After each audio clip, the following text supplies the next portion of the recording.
হই হই রই রই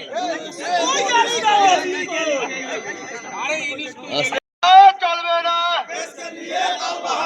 বেসকেল নিয়ে চলবে না, যাবি ঘোড়ায় টানে গদায় খায়,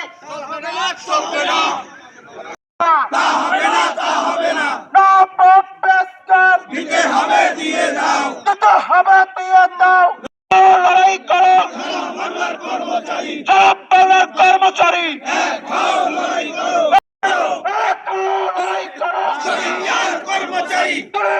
কর্মচারী সরকারি কর্মচারীদের নব পে স্কেলের দাবিতে আমরা দীর্ঘদিন আন্দোলন করি। এই আন্দোলনের অংশ হিসাবে কেন্দ্রীয় কমিটি কর্তৃক আমাদের এই সমস্ত বাংলাদেশে আজকের এবং গতকালকেরও গেছে বিক্ষোভ সমাবেশ।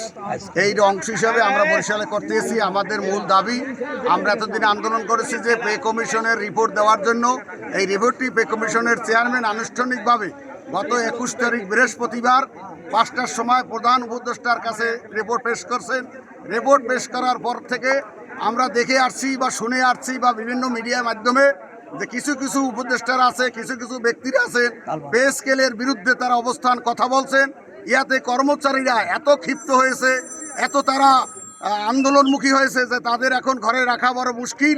এ লক্ষ্যে কেন্দ্রীয় কমিটি জরুরিভাবে পরশুদিন কর্মসূচি ঘোষণা করছে যে প্রত্যেকটা অফিসের সম্মুখে কর্মচারীরা বিক্ষোভ সমাবেশ করবে।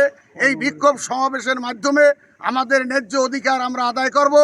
আগামী শনিবার আবার মিটিংয়ে বসবে, ওই মিটিং থেকে আবার লাগাতার কর্মসূচি ঘোষণা করবে। এমনিভাবে খবর আমাদের কাছে আছে। এই খবরের পরিপ্রেক্ষিতে কর্মচারীদের আরও আমরা তাদের জ্ঞাতার্থে নেওয়ার জন্য আমরা এরকম থোকায় থোকায় বিভিন্ন দপ্তরের সম্মুখে আমরা এই রকমের কর্মচারীরা বিক্ষোভ সমাবেশ করছি।